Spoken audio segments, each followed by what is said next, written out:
Okay, welcome everybody. Thank you so much for joining us today. We are super excited to have you all.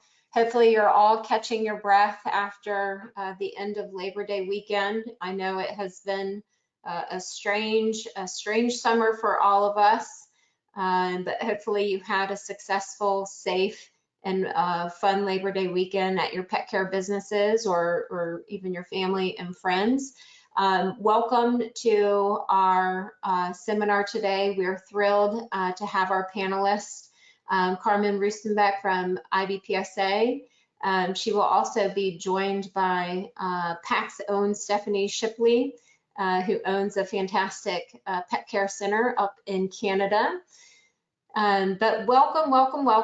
If you have any questions or want to make any comments, please feel free to type them into the chat box. We are taking questions throughout the seminar. Some of them will be answered at the time you ask them. Some of them will be saved to the end.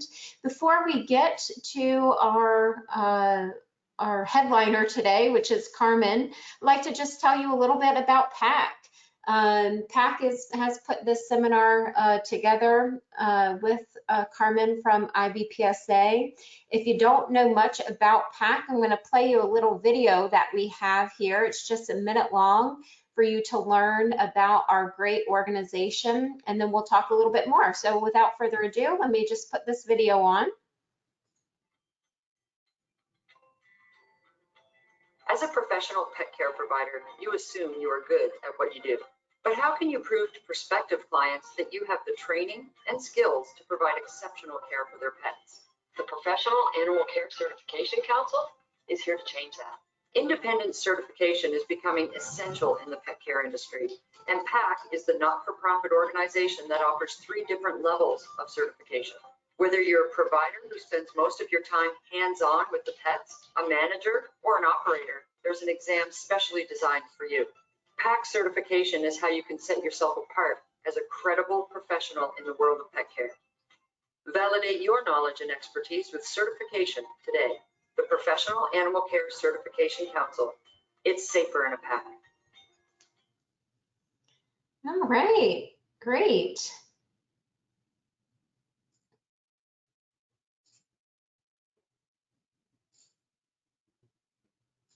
And a few more things about PAC. If you're not as familiar as you heard in the video there, the Professional Animal Care Certification Council is a third-party organization. We were designed to bring independent testing and certification to the pet care industry. And we are the first of its kind. We're the only third-party certification available in the pet care realm. The difference for third-party certification to other certifications is a very important distinction. And one thing we do like to stress at PAC is that any sort of certification, education, learning is an amazing thing to do for your business, for your career, for your personal growth development. So we salute you for whatever kind of continuing education you are achieving, but it is a question that we get quite frequently. How is the PAC third-party certification different than all of the other certifications out there? There are several ways that third-party certification differs from certificate programs. I've highlighted a few here, but a few of the things that make the PAC certification unique is that it does require some degree of professional experience. You have to have worked in a pet care business of some sort for a certain period of time, depending on the level of certification that you are going for. So it requires hands-on professional experience. Third-party certification is different than other educational programs because it is awarded exactly by that, a third party. So PAC does not sell any content. We don't have any financial interest in any educational providers. It's completely independent, meant to test your knowledge in the pet care industry. One of the other things that makes PAC very unique is we want to make sure that anybody that's certified to be a PAC professional maintains a certain level of learning and conducts and achieves continuing education units. So it's not about studying for a test, taking the test, passing it, and printing a certificate that you can hang on the wall for as long as you like. PAC does require continuing education units every 3 years. So it's something that we want to test your knowledge today, but we want to ensure that that knowledge continues to grow over the years. PAC is so important for so many reasons. It's important to your business. Most professions have an independent certification. If you go and get your hair styled, your nurses, your accountants, your tattoo artists, your barbers, your attorneys, all of those different professions have some sort of independent certification and testing. So it really legitimizes the pet care profession. We know that the pet care industry is getting increasingly competitive. Getting third-party certification in your business is a way to really stand out from the crowd. If you're a business owner, it's a fantastic way to have confidence in the knowledge that your employees have gained at your pet care center. So you can take a little breather knowing that they have the knowledge and skills to keep pets safe. It's a documented commitment to safety that you can share with your clientele. I always tell people, first thing you should do when you get PAC certified is shout it from the rooftops. Let everybody in your community know, let your clients know, let everyone know that you have that third-party certification, because it will really cause you to stand out. And I know this last one Stephanie is super passionate about, but it gives you the potential to recruit higher quality employees. It shows them that you take your business seriously, you take their education, their knowledge, and the skills seriously. This is not just a job where we go to play with dogs and have fun over the summer. This is a place where high quality employees work, and we take it very seriously. If you are interested in taking a PAC exam, these are the next exam dates that are coming up. Well, actually, I left the old ones in there. The next exam is November 7th, it looks like. Registration needs to happen before October 15th.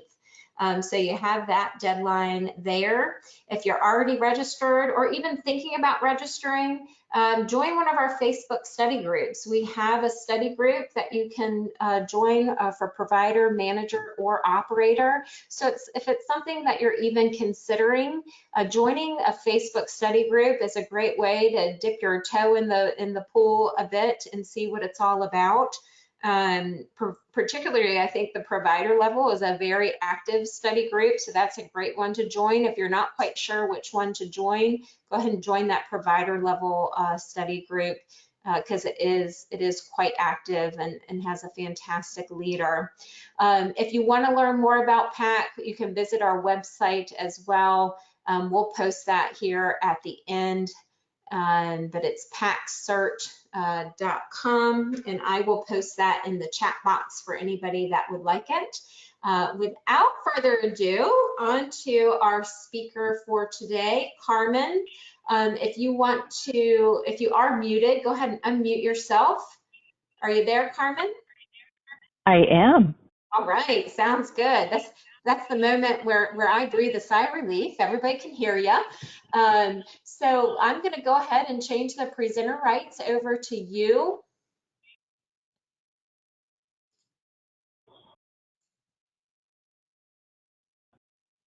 You should have that. Okay.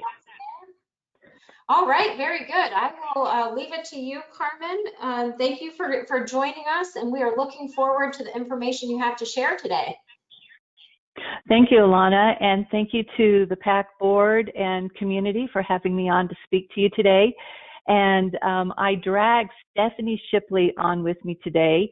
Stephanie virtually traveled with Ibby Psa from March through July, August timeframe as we went from parts of the States to Canada to talk about what was happening in the industry and helping people come up with new ideas, relevant ways to bring money in, especially when their doors were shut. So Stephanie, thank you for joining me today at the last minute and being willing to sort of help me out on today's presentation. So the topic today is recent trends in the pet care industry. And there we go. I like to start with global thinking. When we talk about the industry, I am an international organization. PAC is an international organization. We both have international members who serve with us on our boards, on our committees, and we serve an international group. So I'd like to think about how this is happening globally, what's happening around the world. And so I put a few thoughts about what's happening globally together for you. First of all, I want you to know that a lot of the information I'm going to bring you is from the International Council for Small Businesses. It was founded in 2017, and there's 85 countries that join this organization. They have 19 affiliates and chapters. And on June 27th is always what they call Micro, Small, and Medium-Sized Enterprises Day, or SME for short, which is confusing in the United States because SME is a industry expert, not a small, medium, micro business. So you're going to see SME a lot in the PowerPoint slides. Every time you see that, you're just thinking about a business. Anyway, they go around to all the nations and they pull together what's happening in small businesses around the world, no matter what their business type is. So for the purposes of today's conversation, internationally, if you're reaching 7 million American dollars in revenue a year, you're considered a large business. So I'm sure we have a few of you that are between 5 and 7 million. So I look forward to seeing how you will use the information today that I'm going to give you. When we talked about small businesses in 2018, what you were really looking at protecting the company assets, and you were having problems getting capital, you were having problems attracting a new workforce, and you were having trouble differentiating yourself from competitors. And I think PAC really helps you establish that piece right there. When you're trying to differentiate yourself, you have gone and you've got your PAC certificate, you have to do your ongoing education. So I think that really sets you apart. So I think that's one way you set yourself apart from the rest of the industry. Then in 2019, which was last year, internationally, what you guys were looking at was how are you going to meet your sustainable business goals, and how are you going to get that access to financing? There was new options available, sort of called fintech, which is you go online and you apply online for financing, not going through a bank, but maybe crowdsourcing.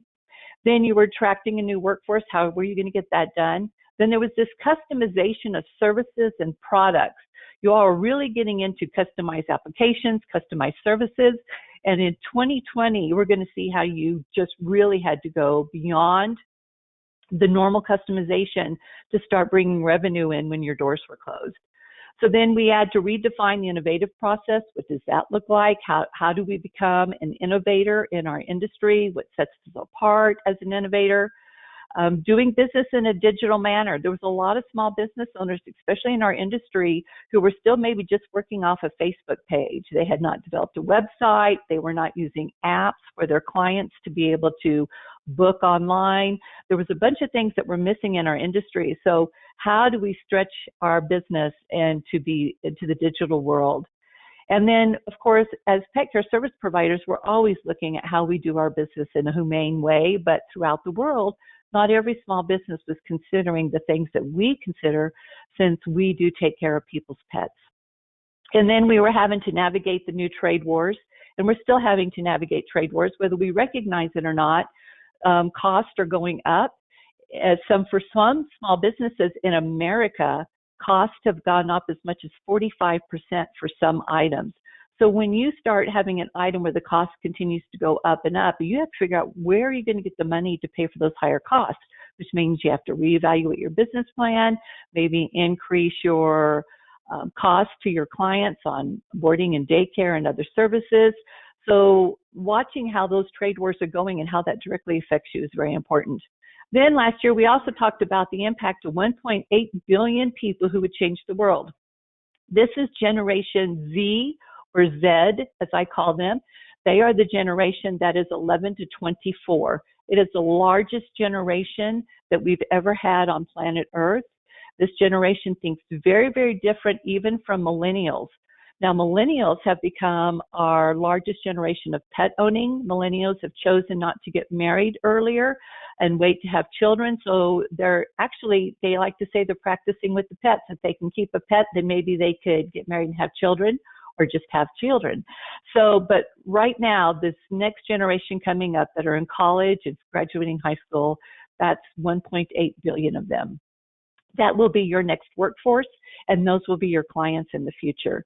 And then the last thing I talked about last year at the State of the Industry was the power of belief, that we believe in the power of small businesses across the world to set economic standards and to keep people employed.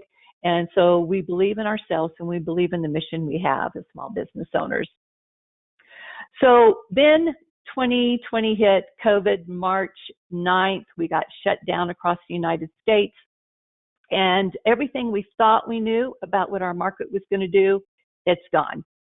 No 7.41% this year, 8.5% growth next year. None of that. We have no idea what's going to happen. And to tell you the truth, I don't know that we can actually get a feeling for how much COVID has affected us until probably the fourth quarter of 2021. Again, we were looking at what these dollars were internationally in billions for pet daycare and lodging. All that's gone away. Again, it'll be 2021 before we see how much of an effect that did have. I will tell you that in the state, we had an address in July to Senate committee, and one of the individuals who stood up to talk to the Senate committee said that it would be fourth quarter of 2021 before we saw whether, quote unquote, flipping the switch back on the economy was as easy as they thought it was going to be, and then how much displacement there would be in the workforce. That displacement comes from either small businesses don't open their doors, or in the time it took them to open their doors, their then employees have moved on to a different industry to go to work or have retrained for another industry. So now this brings us to 2020. What is it internationally that we're thinking about in 2020? Well, what was number 1 last year is number 10 this year, power of belief. There's only a couple things that stayed on the list from last year to this year. So these businesses need to meet sustainable development goals. Now, for us in America, that means a lot of rethinking about how we conduct our business, how we build our businesses, how we use products and services. And it's more thinking about sustainability in the green way, but it's also thinking about sustainability of your business. Are you running your business in such a way that is sustainable for the future? If you want to pass it on or you want to do an exit plan, what does that look like? We also are still looking for access to finance. There's more options readily available. I addressed it just a moment ago where we can go and do crowdsourcing. Well, that's happening a lot more than expected across the world. Crowdsourcing has become a great way to find some capitalists who've got some money, some venture capitalists that are looking to invest. So I've highlighted the 3 that I thought were important. Digital, going global, business owners going global, digital, we'll get back to that. And then we have this thing called the rude teacher arises. And I thought, well, you know what? That's sort of interesting for our industry. So rude stands for rapidly changing, uncertain, dynamic, and engaging. And the reason they call it the rude teacher is because in the United States and across the world, we are having an ever-changing demographic. Our economics are changing. Technology is moving faster than we could have ever expected it to move. We have political and legal things that are happening. And if you think about that in our industry, just what happened with COVID-19, how much grassroots did we have to do to get in front of our governors, our states, our nation and say, we are an essential service? That took a lot of grassroots to get us there. And then we have social and cultural things that are changing all the time.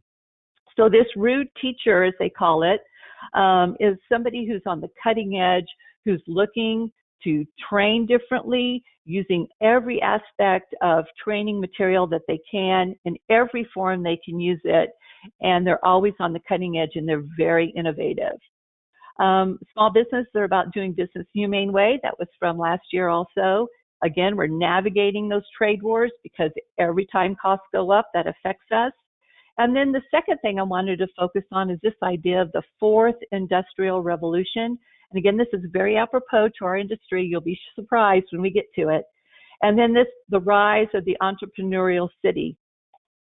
So within the United States and around the world, cities have recognized that they can entice talent to come to them. So in America, the cities that are making themselves into what they call entrepreneurial cities is Washington, D.C., Detroit, and Michigan. Those three cities are trying to remake themselves as cities in that they will find venture capitalists to come in. They will find top talent to come in who want to be business owners who will come in and establish businesses. So that is sort of an interesting idea of how different cities around the world are looking to attract those new business owners. And then the last one was the end of the status quo. We can no longer do business the way we have done in the past. It's obvious when COVID-19 hit that it changed everything we thought we were going to do this year. I know for Ib Psa, it's our 10th anniversary. It was also our 8th conference and trade show. We had big plans. We were going to have over 30 to 40 speakers. We were going to have a party. We had an intention of 1,000 people attending, and all gone. We had 5% of our membership leave, decided they didn't even know if they would make it through the rest of the year and reopen their doors again.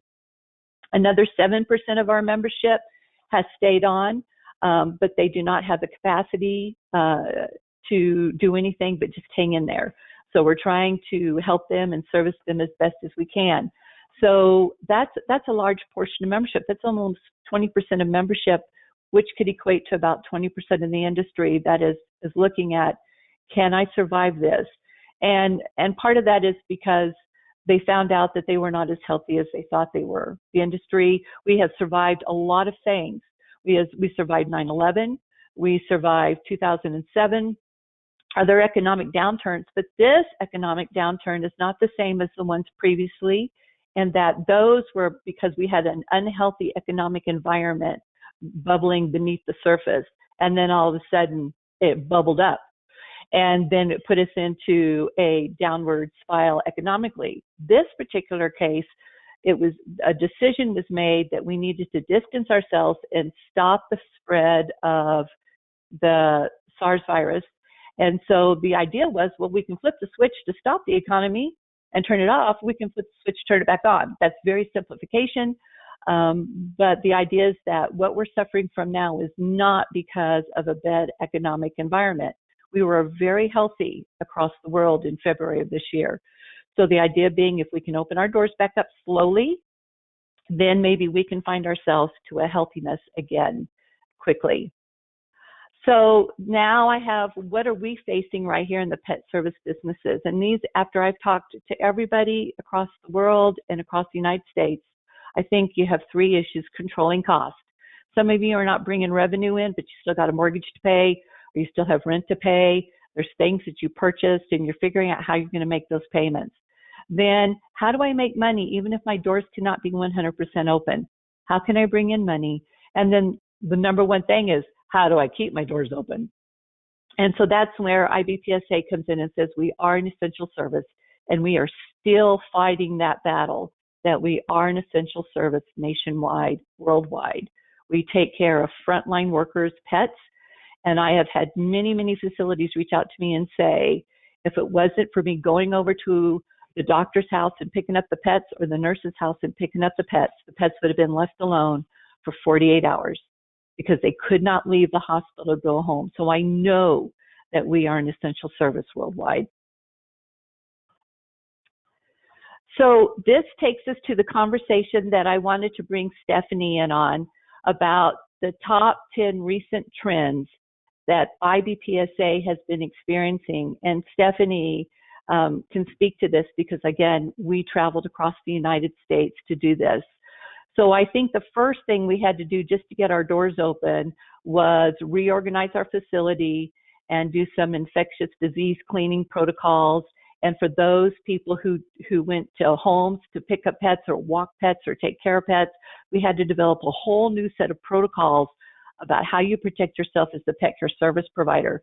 But for facility owners, I think it was more imperative that not only did you have to learn how to keep your facility cleaned at the right standard for this virus, but how you protected your employees with personal protection gear. Stephanie, do you have some comments you'd like to make about that statement right there, how important it was for facilities?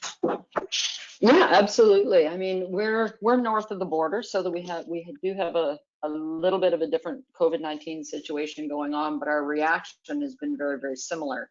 Obviously we had to rewrite all of our protocols. We used the app. Was it on Virox Health, I believe? We used the app to really quickly go through and redo all of our cleaning and sanitation and disinfection protocols and procedures. Then we had to take a look and sit down with our employees, and we had to talk to them about, the importance of social distancing, the importance of what they did on their own time. And that was a bit of a difficult conversation because, in no way can an employer dictate exactly what an employee can do when they're not at work. However, we also didn't want to become the place in our province or in our country that was, ground zero for an outbreak of COVID-19, because the damage that could do to your business short and long term would have been catastrophic.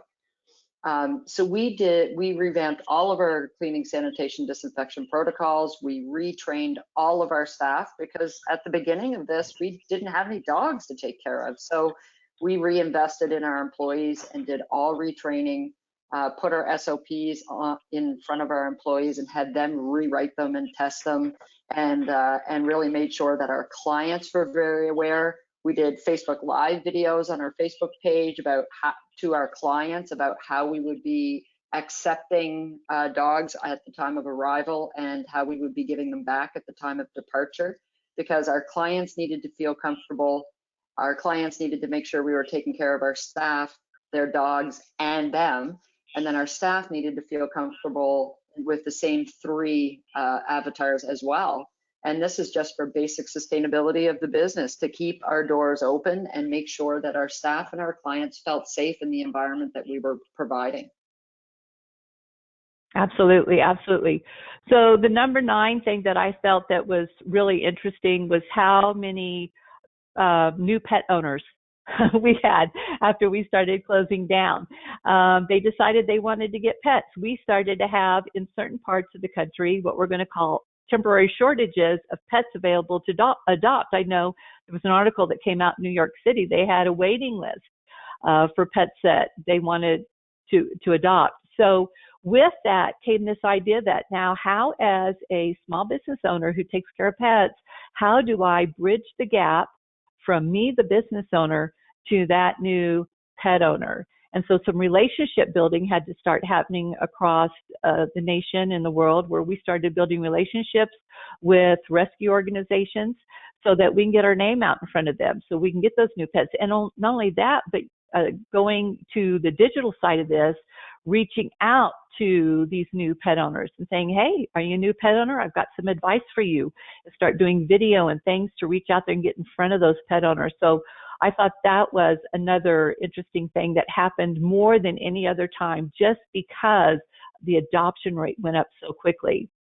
And then we had this idea of delivering enrichment toys directly to the client.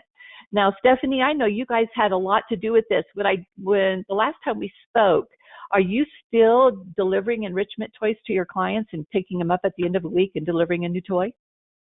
We did it for a short period, but we're no longer doing it simply because we've got, and we would do it if there was a request for it, but we have all of our daycare kids back.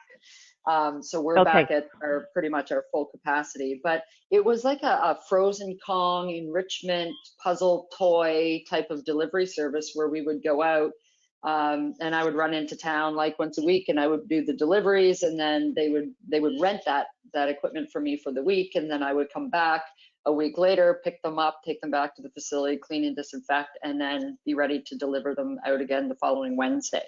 So it was something that, you know, if your dog can't come to our facility for enrichment, we will bring the enrichment to you. And then we had our you know, beyond fantastic trainer, Jamie Engerdahl, was doing enrichment videos for our daycare clients on how to be using some of the equipment that they either had delivered to them, or, you know, some of the things that they could just have at home. We did have, we rented out some of our canine climbs to people, and Jamie did a fantastic canine climb course online digitally. So, you know, it was kind of a collaborative effort, but we put that out in the Ibby Psa virtual meet and greet tour as it went across, you know, North America, as a revenue service where you didn't have to come face to face with anybody. Yep. The other thing that some of the facilities started doing was that as their clients, as they started to open up their doors slowly, their clients were like, you know, I don't have time to go pick up the food. There's things I don't have time for. So they started calling companies to have their clients' food delivered. And so when the client showed up to pick their pet, the food and the pet were delivered to the client at the curbside service. And some facilities have chosen to continue that, especially in the smaller communities, because it's easier to manage and it makes it easier on the pet owner to have one-stop shopping instead of having to run over to pick up food or medicines and then run over to the facility to pick up the pet. So in smaller communities, that has worked really well. The other thing that Stephanie did way early was that she made contacts with her clients, and it was not a sales contact. It was just to find out how they were doing. And I believe that if you guys would continue to do that until we are fully open and running, and that's probably going to mean into 2021, but if you all would consider dividing up your client list and just doing a hi, how are you doing, reach out to them, whether you do that via card or you do that with a phone call or you do that with an email. I think building that relationship to people who are still maybe not at home, still not functioning fully 100% in the world is the best thing you can do for them. I think, Stephanie, you got a lot of positive feedback from that from your clients, didn't you?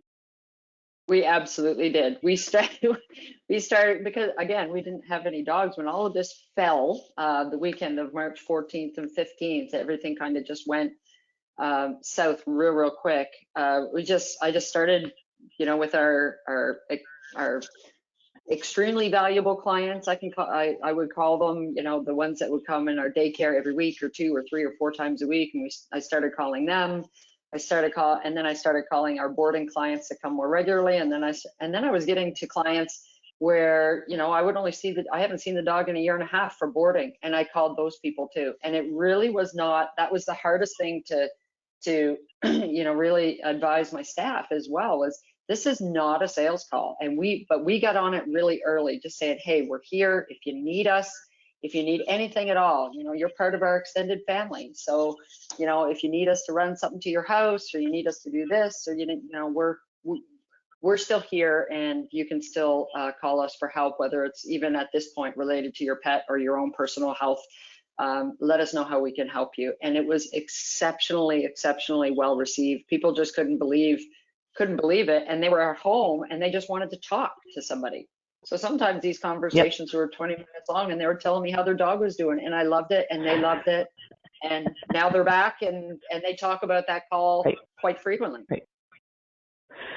So the rest of this list is pretty obvious: curbside service, gift cards, certificates, grooming instructional videos for pet owners. You can do that. Here's how you clean your dog's ears. Here's how you brush their teeth. Online dog training. Really easy to set up some online dog training, especially if you're using other If other people are helping you with your dog training, you have a dog trainer in-house, this is really easy to reach out. Now you say, Carmen, why are you reviewing all this? Because there's a possibility that we're going to have a second shutdown.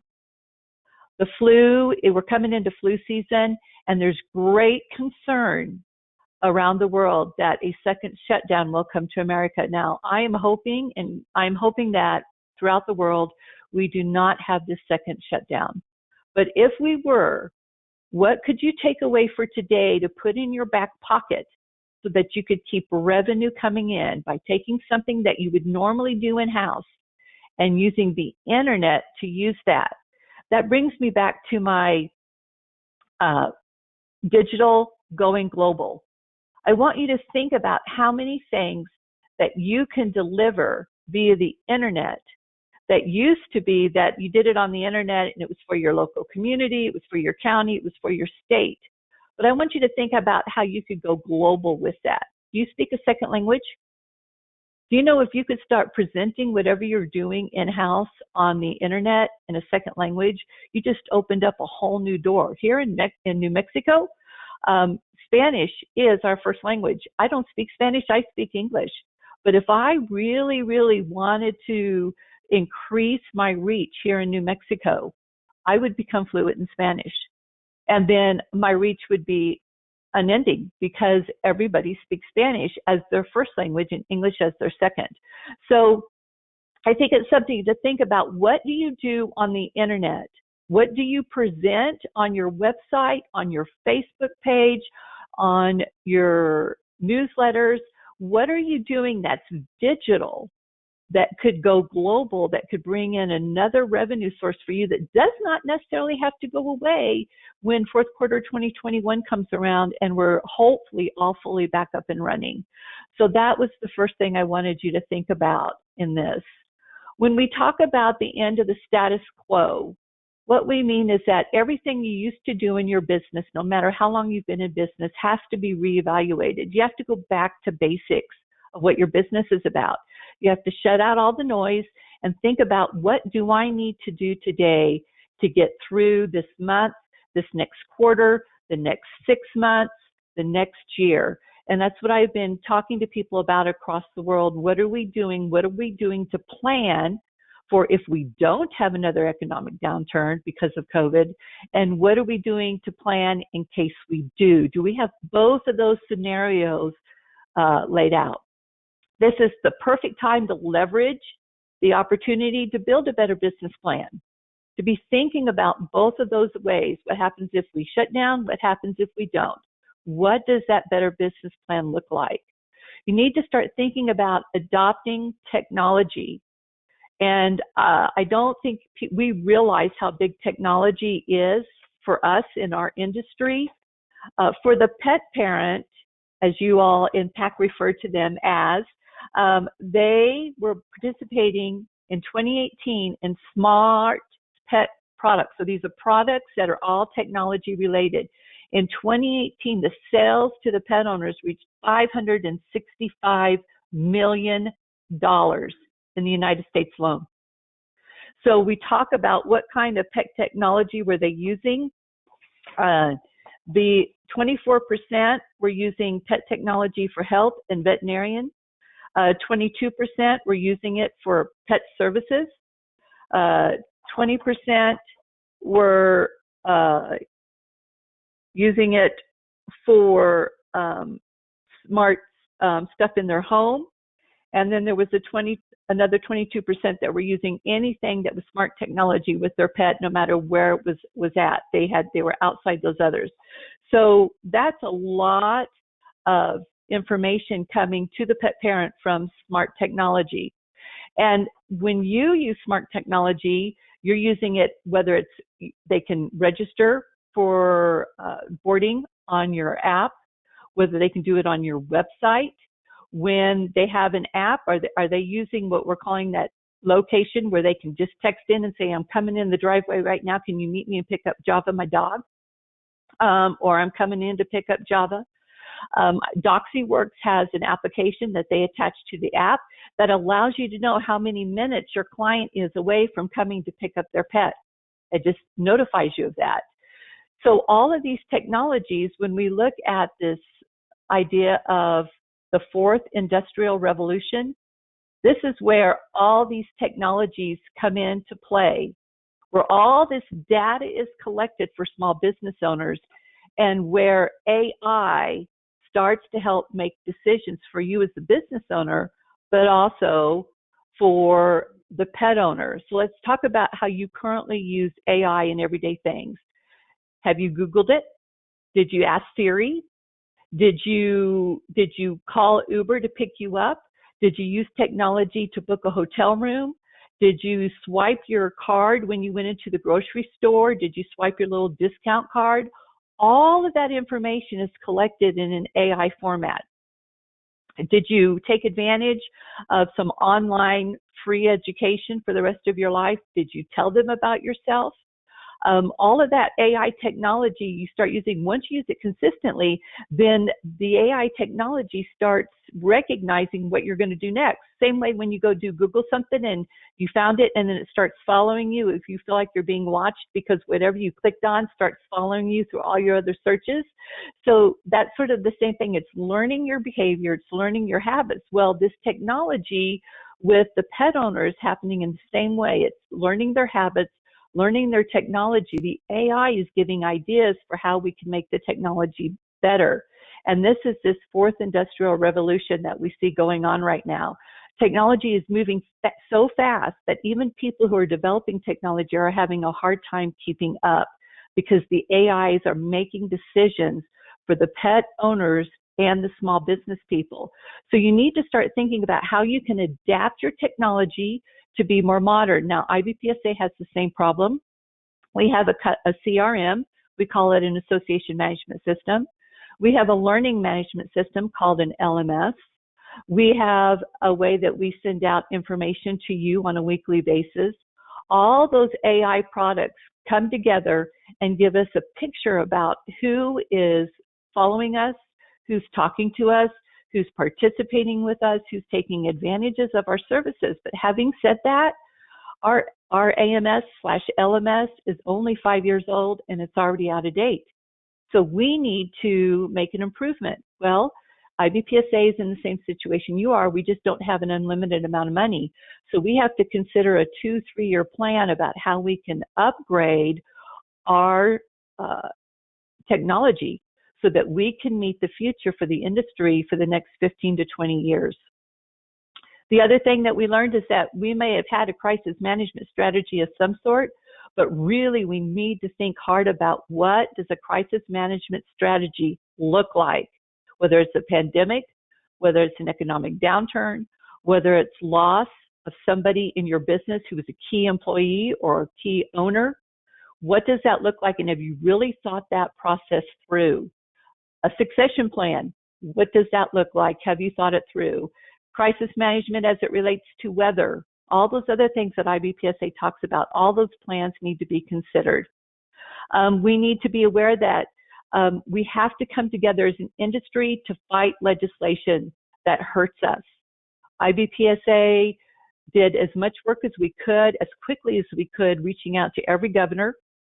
We eventually put out to the American population of our business owners, here's how you reach your governor, get directly in front of them and say, we are an essential service. Ib Psa reached out to the CDC. We reached out to the federal government. We're an essential service. We should be allowed to stay open. Here's why we're an essential service. We did a lot of work in that. That takes a lot of time and effort. So if we can come together as an industry to help fight legislation, it'll be better. Now, Ib Psa does have a legislative group who helps us, but you know, when we're dealing with 15 pages of legislation across America alone, and we haven't even looked at what's happening in New Zealand and Australia and Canada, and it makes it a challenge to address every bit of legislation. So it is a grassroots effort where we ask our members and those in the community to help us. So with a slow opening like you're in right now, I don't think any of you are back at 100%. You have an opportunity to evaluate each employee as they return. See how your employees are functioning. Do you need to make a change? You can restructure services and how they are delivered. and you should not be afraid to change direction. I don't care if it's November or December of this year or February of next year. I think the one thing I have learned during this COVID is that if a change needs to be made, I can't procrastinate. I just might as well get on and do it. I just believe that innovation and taking care of problems right away is how we need to be. It makes us healthier. I think we discovered that when we're unhealthy in the decisions that we're making in our business, or we haven't been paying good enough attention, that when things like this come across, it makes it even worse and more difficult for us. The last bit of information that I sort of wanted to share with you as it relates to trends that are happening in the industry is that JP Morgan showed that 50% of small businesses have fewer than 15 days of cash liquidity, and only 40% of small businesses had more than 3 weeks of a cash buffer. You about getting back to basics and building a better business plan and adapting technology and getting a crisis management strategy in place and looking at your legislation and what's happening and how Ib Psa can help you, and looking at your employees. When I'm talking to you about your business, I'm asking you, where do you stand? Are you part of that 50% that had just 15 days of cash liquidity? Or are you part of the 40% who had 3 weeks of a cash buffer? And how can you get beyond that? How can you move to where you have enough money in the bank to cover you for a much longer period of time, to make things easier for you? This is time to really think that through. What changes would I have to make so I can be in a better position in 2021 and 2022? And I don't know that there's any right answer, because every single one of you are in a different part of the country, of the world, a different environment, a different opening situation, each state. Even in Canada, I know Stephanie, she's been stuck in her province. I don't even know if she can still leave her province or not. Here in New Mexico, I only have one state that I can visit and not quarantine when I get back. And the only state I can visit is Colorado. Any other state that I visit, I have to quarantine for 2 weeks. So for me, it's challenging. We have been wearing masks and have 6-foot distancing since March of this year. It was the first thing our governor did, so our COVID spread rate was a little bit lower here. But still, it did change the way every small business owner in the community I live in did business. I have only a handful of boarding facilities in the city I live in, and only one of them are back and functioning almost at 80%.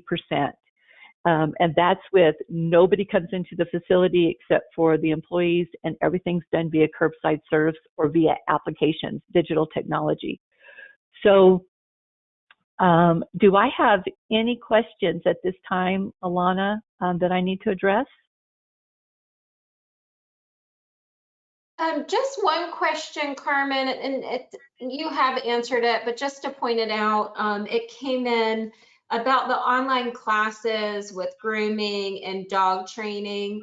The question was, is that something you recommend charging for, or is this at no charge just to keep the relationship alive? And I think you answered that, but let's go ahead and address it just to be clear.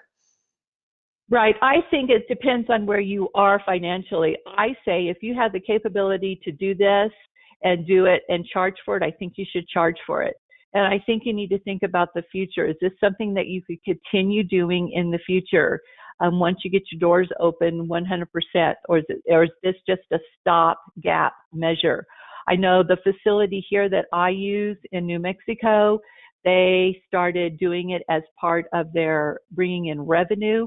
And it was so popular that they have continued to do so. Even though they're open at 80%, they're still continuing to do that. They see no reason to stop. Their community likes it.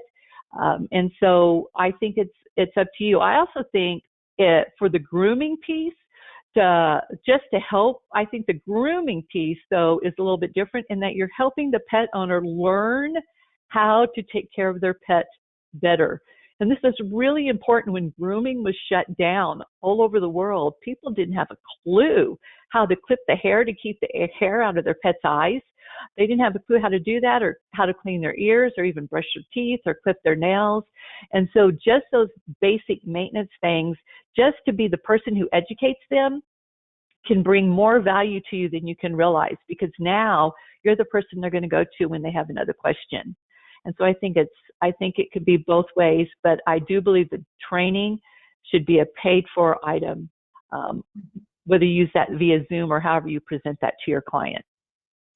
Yeah, that's great. Thank you for the clarification. Another suggestion that came in terms of managing COVID, someone just shared an idea, but doing contracts and paperwork, things like that in advance, I thought was a great suggestion. So I wanted Absolutely. to share it in terms of limiting exposure there. There is a question here, if you have another minute, does Ib Psa have online classes we can purchase to augment and create our own to sell? Is that something that's available yet, Carmen? Or any suggestions around that? So Ibby Psa does have classes on our learning management system that you can go in and you can participate in. Some of them are free to our premium members. Some of them are charged, and the classes that are charged are actually classes where you get a certificate when you finish, because you have to set an exam. And those classes are for our members: canine, feline, small mammals, exotics, and then we have a reptile class for those people who take care of reptiles. And do not laugh, we have a boarding facility in California that's all they do is reptile boarding. So there are those out there that do that. So we have that. But as far as you taking it and then making part of your program for resale, no, it is for our training is for our members and their employees. If you are looking for education that you can incorporate for resale, I would say that it's going to be very difficult at this time, because most education has now been copyrighted, and with the application of Udemy, I don't know if you all are familiar with that, it's udemy.com. Udemy has a lot of pet care people that have got out and put their classes up there for resale there.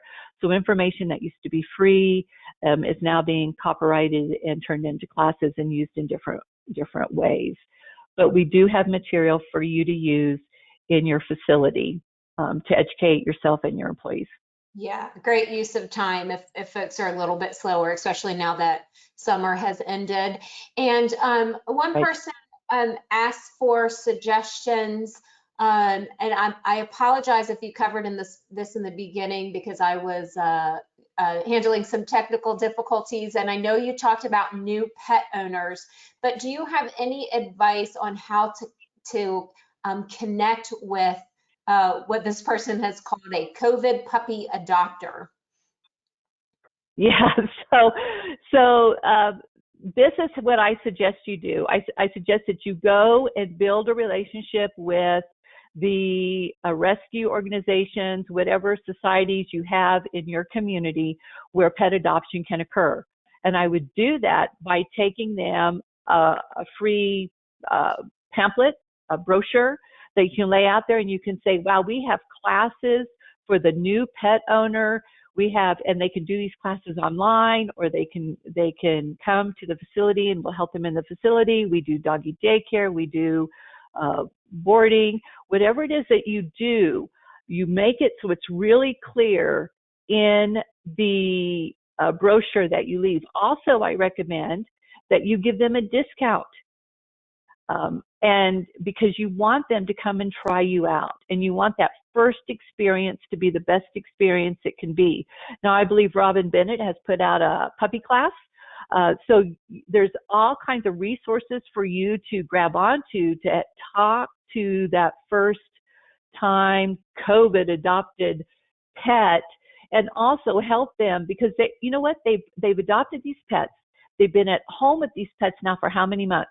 If they started in March, well, it's at least 5 or 6 months, maybe as long as 3 or 4 months. Now they're getting ready to go back to work, and they have no clue what's going to happen when they leave that pet alone and they go back to work. They have no understanding. So this is the perfect time for you to build relationships with the facilities who are adoption agencies. And then also, if you have a local community magazine for pets, or you got a friend who's a reporter, or you have a pet department in your newspaper, that you can put out, hey, are you a brand new pet owner or pet parent, whatever the language is that you're using in your community.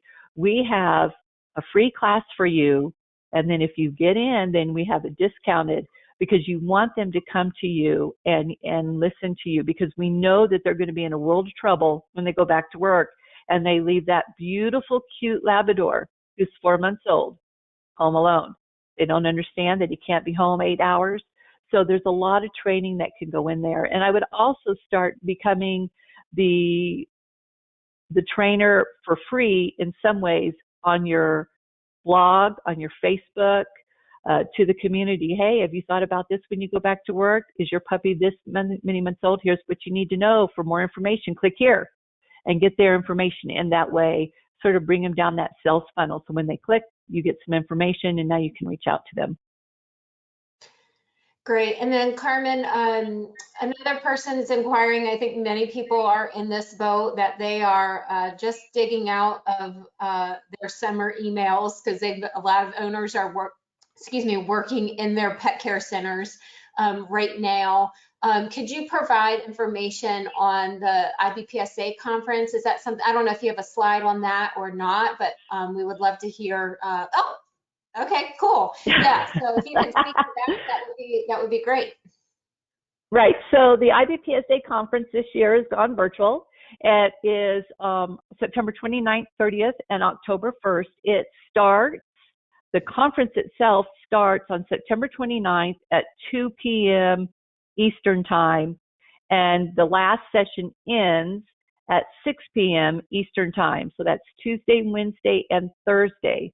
The reason we did it in the Eastern Time zone in sort of that 2 to 6 time frame is because we were trying to reach to the other side of the world, specifically New Zealand and Australia, to try to grab them before they started their day or was at the beginning of their day for conference. So that's sort of why we chose that time.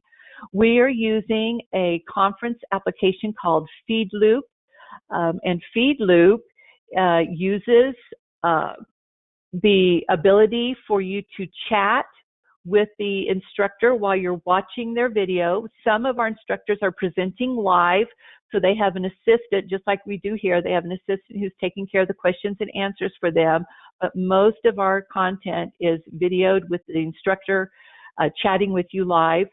Then we have a trade show floor where you go to that trade show floor. Trade show floor is open at 1 p.m. Eastern Time every day and stays open till 7 p.m. Now, we are saying that, but in reality, it's a virtual show. So you can go anytime into the virtual show and go to the trade show floor and see what there is.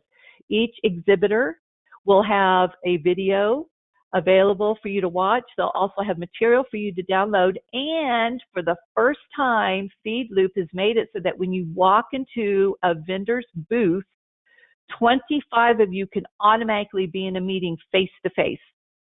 You don't have to do anything. He'll just say, hey, join me. You click on it, your camera comes on, their cameras come on, and you're talking face to face. No chatting, typing, literal talking face to face.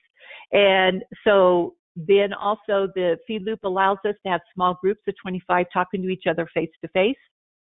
Also, when you see somebody that you want to have a conversation with, everybody's contact is available. So all the speakers' information is there. All the exhibitors' information is there. Every attendee, their information is there. You can find them. You can send them a little note. You can say, hey, Stephanie, this is Carmen. Can we meet up later? Stephanie can say, I have availability in 15 minutes. And in 15 minutes, you meet and you click on each other and you are literally face to face, camera to camera on having a conversation. We have over 30 educational programs. We are, except for our keynote, which we start out with at 2 o'clock on the 29th, who's just our keynote. After that, we are running 6 sessions simultaneously for the rest of the time. So that means you have an opportunity to at least watch one of the 6. Some are even roundtable sessions. So you'll be in a group, meeting people face to face and having a conversation with them at the roundtable. And then all of this stays open until March 31st.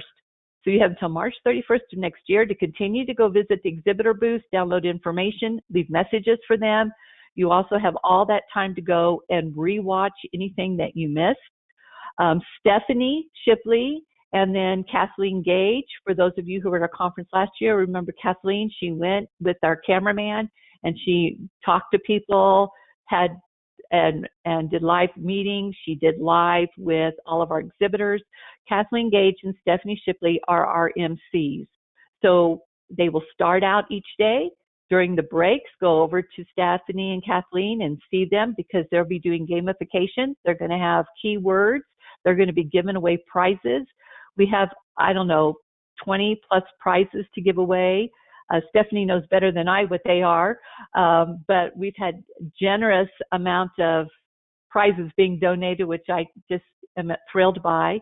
Then we finish on Thursday with our Ibby Awards. And this year we have a special award. It's called our Peditarian Award. And that award will be renamed at the end of conference to the Jessica Finnegan Award in honor of the work that Jessica has done throughout America and the loss of her to the industry this year. So we have speakers that have never spoke before here this time. And we have wellness speakers. So we have people that are going to come in and deal with how do you know that your employees are healthy, suicide prevention type wellness things going on. We have leadership type of information going on. We have somebody who used to speak and work for Walt Disney. Her name is Summer Helenek. She'll be on speaking to us. We have Mark Cushing. He's going to be on. He's just written a book about Pet Nation and how it's changed. That book is coming out, I believe, this month for purchase on Amazon. So he'll be speaking about his book and the things he learned when he studied America and internationally and how consumers are purchasing for their pets and how they treat their pets and how that's changing the service and the veterinarian industry. We have a couple of vets speaking to help us with our understanding sort of the side that's happening with pets that are under stress. So there's a lot of different things that we've brought to the table, and we wanted to make sure that you had an ample amount of time to watch it all, because there's no way you can. Just like if you were in a brick and mortar conference, we do 4 sessions at a time. You'd only get to pick one, and you wouldn't get to see the others, but now you get to see everything we bring to the table.